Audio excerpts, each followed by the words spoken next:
I've never reviewed a piece of DLC before. I imagine this won't take that long at all, as I've already reviewed Fallout 4 on its own, so go check that out if you're curious on the overall game. In case you didn't see that review, I praise Fallout 4 for its scope. Not only the size of the map, but the insane amount of things you can do in the game. Every time I boot the game back up, I'm amazed all over again.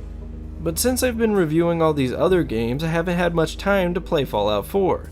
So when the first bit of Fallout 4 DLC was sneakily dropped on everyone, I was excited to head back into the wasteland. Fallout 3's DLC was some of the finest arrangement of DLC ever put out, and while Fallout New Vegas' DLC was neither here nor there, Fallout 4 DLC has some big shoes to fill. So, how is Automatron?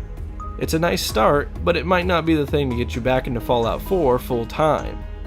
The story of Automatron is that there's a mysterious robot master named the Mechanist, who is attempting to save the Commonwealth with its gang of patrolling robots. Only the robots are killing innocent people. You team up with a robot who ran with one of those innocents and try to get to the bottom of the situation.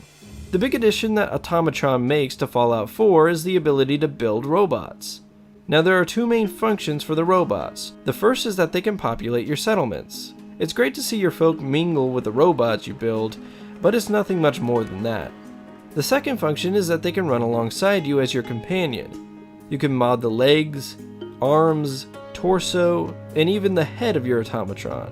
Different parts will give you a different boost to things like health, damage, resistance, and how much your robot companion can carry.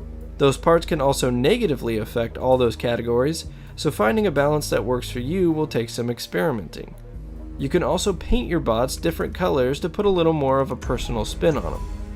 I'm not sure if it was just me, but the AI on the robot companions felt worse than normal. Companion AI is already quite questionable, but my robo-pal Ada would often do the exact opposite of what I wanted her to do. And throughout this DLC, your Automatron is vital to progressing through the Mechanist layer, so it ended up frustrating me more than normal. Most of Automatron was a breeze, but the final fight was definitely a challenge. The rewards you get for completing the DLC are okay. I mean, the items that you get are pretty cool, but there's not a whole lot, to be honest. The real takeaway from Automatron is being able to build your own robots. A nice addition, but nothing to go insane over.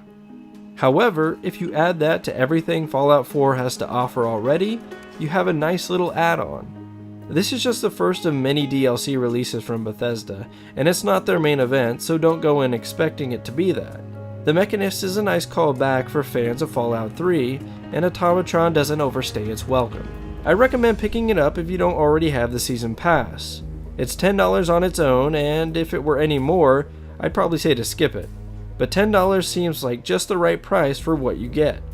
I look forward to the rest of the Fallout 4 DLC, and while this probably won't have me starting up Fallout 4 as much as I used to, it was nice to revisit the Commonwealth with a robot twist.